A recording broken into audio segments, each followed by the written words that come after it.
Hello, football fans. Chris Terrell here to bring you another DFS NFL video, the last one of the season. That's right, Super Bowl 55 is tomorrow. We got Kansas City Chiefs visiting the Tampa Bay Buccaneers in Super Bowl 55. We got a total of 56 in this game. Before we dive into my favorite plays for DraftKings, FanDuel, PrizePicks, and my top props, let me tell you where you can find my content each and every week. You can get access to my Slack chat as well as all my cheat sheets over on patreon.com/Jagerbombs for $5 a month per sport or $10 a month for all sports. That's American dollars. And for Canadians, $7 per sport per month or $13.50 for all sports per month. Again, like I said, that gives you access to my Slack chat as well as my cheat sheets. I'm going to have skeletons up for the DraftKings, FanDuel, PrizePicks, all my top picks in chat tomorrow, one-on-one coaching. Tons of stuff going on there. Great value. Make sure to check that out. You can also check me out over on YouTube here. If you go to my channel, you will find tutorial videos for my sheets, some stuff with the FSR with their rankings and their optimizer. And then if you scroll down, you're going to find videos going by each and every sport here. And finally, you can catch me on Twitter at Jaeger_bombs9. You can come over here. I'm tweeting stuff every day, articles, content, stats, news, dumb crap that I find just digging through the internet. Give me a follow. Throw you a shout out. Thanks a lot. Let's jump in and have a look at some top plays here for Super Bowl 55. Let's start on DraftKings. First of all, I think either on DraftKings and FanDuel with a game total of 56. These two teams met back in Week 12, 27-24. So we had 51 points. The quarterbacks, it looked like they combined for over 800 passing yards. If you just looked at those stats alone, you probably thought they both scored 50 points each, but they didn't. So I'm kind of expecting a high-scoring game here. I think it's kind of crucial that we're going to have both quarterbacks in our lineups, and one of them, actually for me at least, is going to be in the captain spot. And I'm going to be playing a lot of 20 max on DraftKings, going to have probably quarterback split between Mahomes and Brady in, I'm going to say 16, so 8 and 8 for each of them, and then 4 off lineups with different captains in there as well. We'll talk about those here in a bit. But I think Brady and Mahomes are going to be your best route to go, and it may look a little bit harder with $18,000 in terms of a salary for captain for Mahomes, but if you put him and Brady in there and you want to get Tyreek Hill, it still leaves you an average of 38.60. Now, there are some good values that we'll talk about after to help fill in that lineup, but it's definitely not impossible to go double quarterback with Mahomes, the most expensive player in the captain spot. Okay, so moving on to, I guess, my contrarian captain play outside of those two quarterbacks. I think the safest alternative would be to go with Tyreek Hill. I think he's going to get probably somewhere in the range of 10 to 14 targets. I'm looking at like 8 to 10 catches kind of thing as his upside, probably a floor of like 5 to 8 catches and let's say 80 yards. I think he's a safe play, but a contrarian option that I really do like in this game with a high total, two very powerful offenses. Both Mahomes and Brady have two elite options, Kelsey and Hill, Godwin and Evans. To give the ball to, we want to jam as many of those in as possible. I really like the idea of going with, just got to find him here. Yeah, right way down here, Ronald Jones. He hasn't been getting the most of the work in the backfield as Fournette has in the playoffs, but Jones did see most of the touch share during the season, and he's just really, really, really cheap here.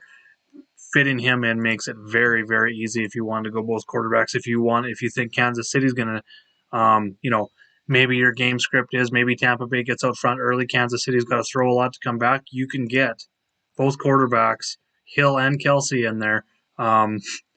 And that looks like a really good lineup. And then you can kind of fit Gronk in here. He's a nice value down here. Or if you wanted to go Tyreek Hill and you want to get an elite option, you want to go Godwin maybe, that leaves you even more for your final spot. You can go with the secondary running back. You can go with the kicker here, Scotty Miller. There's a lot of ways to go when you put Ronald Jones in that captain spot. So for my 4 remaining spots, I'm probably going to throw Jones in there a couple times as well.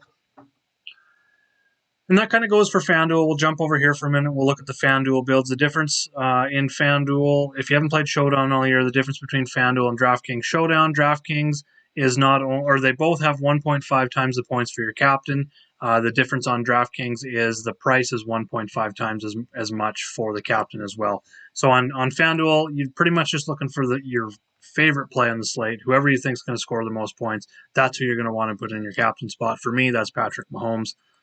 pretty simple here. I think he goes, we're seeing props, passing props of 325.5 yards on multiple sites. We're seeing touchdown props of like 2.5, 3.5 in some spots. So I see him as the top overall play, and it's a little bit tougher to get double quarterback in here, but we're still left with 9,500. So if you want to go with a Tyreek Hill, even a Kelsey's only 500 more than Hill, leaves us with 7,250. So for the final two spots, we really got to come down here. We've got some injuries with Watkins. He practiced Friday. He is probable going to be more of a game time decision, I guess, but I'm expecting him to play. Brait didn't practice Friday, but he's expected to play. I think that gives a boost to Gronk, who's also down here in the value range on both sites. Scotty Miller down here as well if Brait is out. When it comes to value plays, I'm going to kind of roll into that for both sites here. A play that I like here, especially over here on DraftKings, where the price is a nice gap, is looking between the differences between Hardman and Miller. They're both getting about 2 to 3 targets, 1 to 2 receptions. They both have a lot of speed. They both can break out, destroy their they don't have a safe floor, but they've got a high upside at their prices that they're at. I see them as pretty much the same player in this game.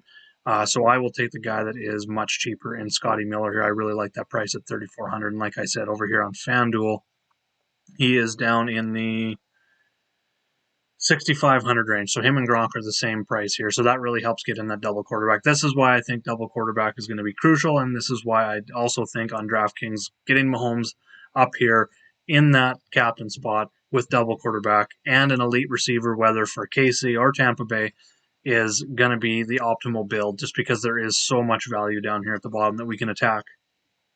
It's going to come down again to obvious in the morning, mid-afternoon, we're going to want to look at the injury report because we do have Antonio Brown. He's expected to return. He practiced Thursday and Friday. I think we'll look at his. Yep. So we're waiting on that, but I'm expecting him to play. Brait didn't practice Friday, expecting him to play. Watkins is probable. He was practicing. And then going back and looking at Clyde Edwards-Helaire, he was back last week, but he was limited to 6 carries, 7 yards. He had been out for a while with that injury, so having that extra 2 weeks, I like him getting back up there in like the 60% touch share for Kansas City for Helaire, and a little bit less on Williams as well. I'm not too much into Williams now. I think Helaire is going to be back to close to 100% anyway. Okay, so we talked about DraftKings, we talked about FanDuel. Let's now dive into PrizePicks. We'll look at a couple plays here that stand out. I've got some highlighted. I'm really looking at the single stat props here for this game. On the rushing side of things, I do like Helaire over 29.5. Reason for that, I do compare this to, we're just looking at rushing yards alone. We'll just look at his game log here. So he wasn't fully healthy last game, but before that he had reached the over 1, 2, 4 straight games. So I think he should be able to easily get over 30 yards. I'm kind of got him in like the 40 to 50 rushing yards range. So I like the over there. In terms of passing yards, I think they've got their props set pretty good. There's nothing I really find an edge there. If anything, I do like Brady over a little bit more than Mahomes. But I think you can take both of them over. Not my favorite plays. Receiving yards, if Sammy Watkins is in, I like him over 35.5. If we look at what stood out to me is when he was in here, he's got over 35 in 4 of his last 5 games. I believe he got injured in that Atlanta game, not 100%, but either way, 4 of his last 5 games he's hit 35 plus, and 6 of his last 8 here as well. So I like that if he's in there, if we find out that he's playing. Chris Godwin over on the receiving yards, I like here as well for Tampa Bay. I think he's going to be the top receiver for Tampa Bay in the slot.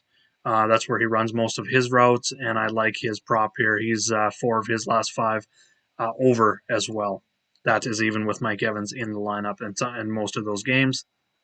Cameron Brate, being that he didn't practice Friday, he's questionable. If he plays, I like the under. Obviously, if he doesn't play, that prop's going to be voided for you. But if he does play, I like the under on Brate, 29.5 yards. I don't think he's going to be 100% if he does play. That kind of gives you a boost to Gronk. So I don't see Gronk getting the over 29.5 receiving yards here. I do like Gronk if you are looking at fantasy score going over here at 6. So pretty much what we're looking for with Gronk there is either the touchdown or say 2 catches for 40 yards somewhere, 41 yards would put him in the over somewhere in there, 3 for 31 somewhere in there. And I think he can do that if Brady isn't 100%. So they kind of work together, those ones. And then finally, going back to the single stat, receptions, I like Travis Kelce on the under. May seem silly that he usually gets 10 plus targets, but just looking at his game logs here, what really stood out, he's only been over once, twice here over the last 12 weeks. He's been over twice, right at that 8. So the number is very, very close in those games, but only 3 times all entire season he has been over that receiving those receptions. So that's kind of where I'm leaning on those props for PrizePicks. I will give my final picks tomorrow once we get all the injury data in. Also, this week, if you haven't been paying attention to chat or you're not a RotoPros member, I do have a giveaway this week. If you are a member and you get in, you can come in for, like I said, $5 a sport, $10 for all sports. That's for Americans. $7 per sport for Canadians, $10 for all sports. Get in, comment below with your favorite prop. Make sure it's a realistic one because I'm going to check them. And if it's a realistic one, I am going to select a random commenter with that same generator I used in the last YouTube video. I'm going to give away $25. And if that person's prop is correct, I will double the payout for you guys. Thanks for the support. Make sure to get over to patreon.com/Jagerbombs, see what I all got for you guys, and join me in Slack tomorrow as we break it all down leading up to lock. Happy Super Bowl 55, everyone. Let's get some green screens. Good luck.